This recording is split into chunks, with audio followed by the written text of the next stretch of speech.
Hey folks, Segasonicfan here, and I just wanted to share one of my real highlights to living the retro gaming life, and that is RetroGamer magazine. I'm sure a lot of you remember growing up with magazines, gaming magazines as kids, Game Bro, Electronic Gaming Monthly, Nintendo Power. I used to love the official Dreamcast magazine. That one was so good.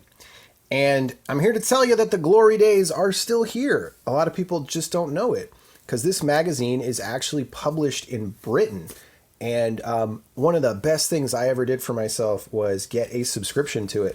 My buddy showed me it a while back, and I just fell in love with it. He used to let me take the issues home that he wasn't reading, and I was just absolutely blown away at just how much passion and love these guys have for retro games. They have interviews with upcoming demo stuff, upcoming homebrews. Here's a trip to one of the gaming museums. They show off people's collections. They have this back to the 90s, and they talk about old game releases. This is where I learned about the Wii Golf, basically. That's a Mario Golf sequel I didn't know about. And then they do these big blow-ups of different screenshots for different classic games. They've got this great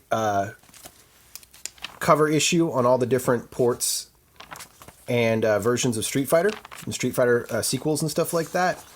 And it's also cool because it's British. You actually learn a lot about different British computers and British developers and stuff like that. Different games that came out that I didn't know about.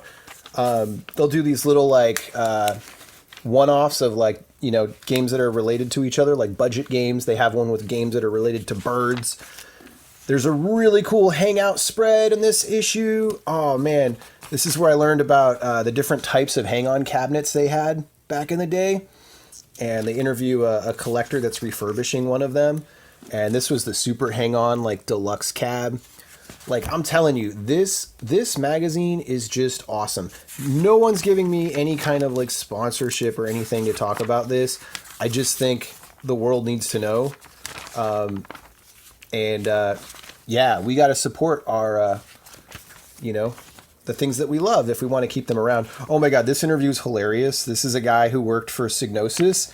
And he dishes the dirt about why Psygnosis games were super beautiful but didn't always play the best, like Shadow of the Beast. Oh, I hope nobody gets mad at me for saying that. But the graphics, I mean, some of their stuff is just really cool. And they talk about the different influences. Here's a shmup called Agony. Anyway, oh man, it's just, oh yeah. I mean, check out this blow up shot of Ranger X. I just love this thing so much. Wonder Swan, they talk about, kind of obscure hardware. This is a section called Hardware Heaven. And it's just such a highlight every time it comes in the mail. This one was really funny too. This was really cool too. This is all about European developers, especially in Germany, that made, that's actually, sorry, take that back. That's a different issue. They did a spread on German developers making licensed games, and some of them are really funny. This is a whole cannon fodder. Oh my gosh, look at that. Batsugun. Oh, that's so cool. And so, yeah, and then what's also cool is they also do stuff about upcoming retro games. I cannot tell you how hyped I am for the new Terminator 2D game that's coming out. And if you haven't heard about it, oh my gosh, do yourself a favor and check out the trailer. It's by the Bitmap Bureau, the folks that made Xenocrisis and Battle Axe, which I love Battle Axe, by the way. I think that game is a little bit underrated. It's an arcade kind of gauntlet, commando kind of style game. It's really good. And Hank Nielborg, he does all his studio is doing the sprite art. And I mean, just look at that. Absolutely incredible. And so, yeah, they get all these exclusive interviews with developers, both new and old, and this is a preview of the game before it's even out. Just really cool stuff. Really cool stuff. I mean, more just absolutely incredible sprite art. And there's just something really magical about kind of reliving my childhood and really getting to treat my inner kid, with something fun that comes in the mail every month. And I was actually surprised. Oh, dude, Thunder Force 4, heck yeah. I was actually really surprised at how affordable the subscriptions are right now. They're doing like a 40% off thing. And it comes out to like, comes out to like $75 a year or something like that. It's really not bad. And, they're shipping it all the way from Britain. But, yeah, if you want to get on it right now, they're doing the big 40% off like summer sale. And this is a Splatterhouse. Oh, this is so cool. And so, yeah, like I said, no one's like pressuring me to sing these praises. No one's giving me perks or anything like that. I just freaking love this magazine. Oh yeah, the Konami MSX games, the Penguin one. And the writing's just like really good too. And it's kind of like the old days, it's when people just had a lot of love and passion for games. And it's just like, it's really positive stuff, It's not really about like, oh, this system failed because blah, blah, blah. Like, it doesn't focus on the negative. It focuses on like why we love games and, and it's cool. I have to check out this Power Stone one. This will be sweet to read. Man, I loved Power Stone back in the day. I still do. I think it's one of the best fighters ever.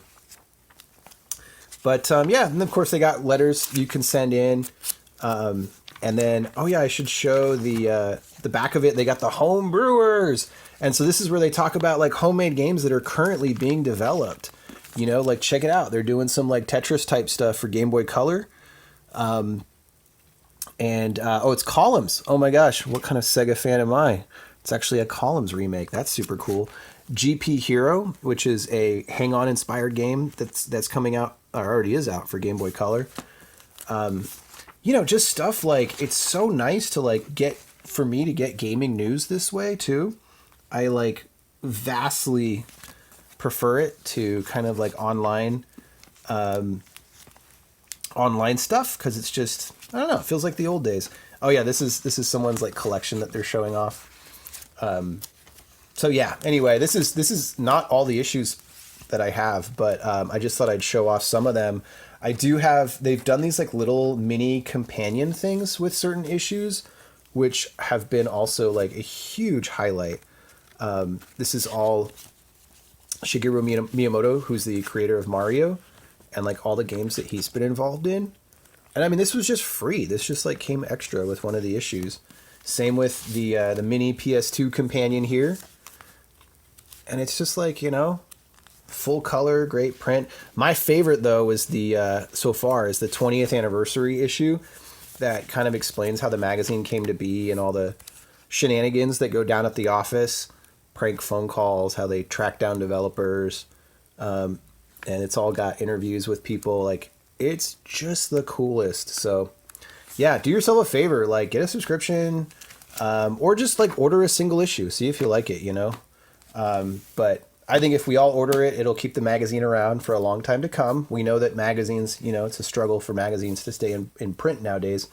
So, yeah, just want to make a little plug for it. And yeah, if you get a subscription, you get like these collector covers is what they call them. So like, instead of having like all of the text and stuff on here and like, in this issue or whatever, it's just the amazing artwork, which I think is also really cool. This is one that has all the like text and stuff on it, but this cover is so cool. Japanese Sonic 3 and Takashi Iizuka,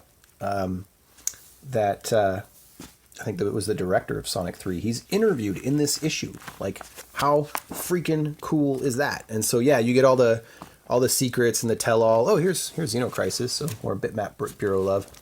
And because it's a European magazine, if you're into like rare games, like N64 stuff, they get lots of exclusive with different like N64 developers, Euro developers. They had one of the guys who did the soundtrack of GoldenEye was in here like last issue. Anyway, I could talk about it all day. It's great. Retro Gamer, baby. Segasonic fan, signing out.